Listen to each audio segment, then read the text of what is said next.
Le connais-tu? Grigori Raspoutine. Le connais-tu? Il aurait prédit sa propre mort dans des souffrances atroces. Il aurait aussi prédit la chute d'un empire tout entier. 3 mois après sa mort, le tsar de Russie abdique. Un an et demi plus tard, toute la famille impériale est massacrée.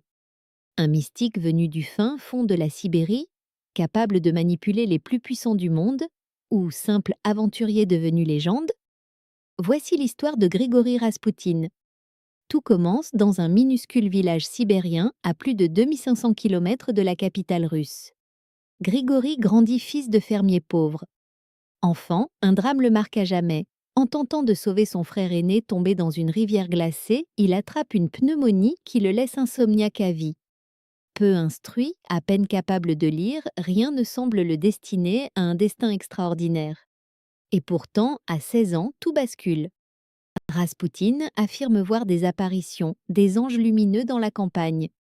Il se plonge dans la Bible, se soumet à des épreuves extrêmes. Il porte parfois un lourd collier de fer directement sur la peau, s'enferme des semaines entières dans une cave pour combattre ses propres tentations. Il devient pèlerin errant, traversant la Russie à pied sur des milliers de kilomètres, développant une réputation de guérisseur presque surnaturelle. Sa véritable ascension commence en 1905. La tsarine de Russie a un problème que personne ne peut résoudre. Son fils unique, héritier du trône, est atteint d'hémophilie. La moindre chute peut le tuer. Un jour où l'enfant se meurt d'une hémorragie interne, les médecins sont impuissants. Raspoutine, appelé en dernier recours, entre en prière, et l'enfant se rétablit en quelques jours. Un miracle? Ou simplement le fait que Raspoutine, en écartant les médecins, aurait aussi écarté un remède de l'époque, l'aspirine, qui, sans qu'on le sache encore, aggrave justement ce genre d'hémorragie. Peu importe l'explication, aux yeux de la tsarine, Raspoutine devient un envoyé de Dieu.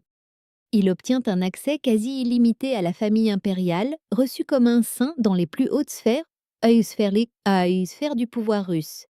Mais derrière les portes closes du palais, un tout autre homme se révèle. Le prétendu saint mène en réalité une double vie stupéfiante, nuits entières de beuverie, orgies dans les cabarets de la capitale, jusqu'à plusieurs relations en une seule journée selon certains témoignages. Il prêche une doctrine personnelle aussi troublante qu'efficace pour séduire. Pour se rapprocher de Dieu, il faudrait d'abord beaucoup pécher. Des femmes de la haute noblesse elles-mêmes tombent sous son charme hypnotique, convaincues de vivre un acte quasi sacré entre ses bras. En 1914, un premier coup de couteau manque de le tuer. Poignardé par une femme sur ordre d'un ancien allié devenu ennemi. Il survit, mais la peur ne le rend pas plus sage. Il boit davantage, multiplie les excès. Son influence, elle, ne cesse de grandir.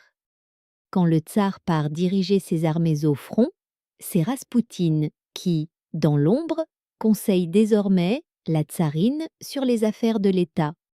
Généraux, ministres, hommes d'église, plus rien ne se décide sans lui. La rumeur enfle jusqu'à l'accuser d'espionner pour l'Allemagne, ennemie en pleine guerre mondiale. C'est dans ce climat de haine qu'un complot se noue, mené par des membres de la haute noblesse russe, terrifiés par son emprise sur le pouvoir. Dans la nuit du 16 au 17 décembre 1916, Raspoutine est invité chez l'un des conspirateurs. La légende veut qu'on ait tenté de l'empoisonner sans succès avant de lui tirer dessus à plusieurs reprises, puis de le jeter, toujours vivant, dans les eaux glacées d'une rivière. Une histoire quasi diabolique, que les historiens jugent aujourd'hui largement inventée, probablement pour vendre des mémoires et masquer l'amateurisme des assassins. La vérité serait plus simple et tout aussi brutale. 3 balles, dont une tirée à bout, portant en pleine tête. Son corps d'été est repêché de la Neva glacée quelques jours plus tard. Et comme il l'aurait prédit lui-même à la tsarine, avant sa mort, leur monde s'effondre. Le tsar abdique 3 mois plus tard.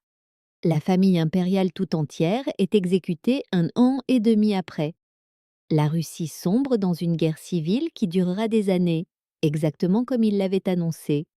Mystique inspiré ou simple manipulateur opportuniste? Un siècle plus tard, personne n'a jamais réussi à démêler le vrai du mythe. Raspoutine n'est qu'une des nombreuses figures que l'histoire a laissées dans l'ombre. Abonne-toi et éclairons ensemble les prochaines.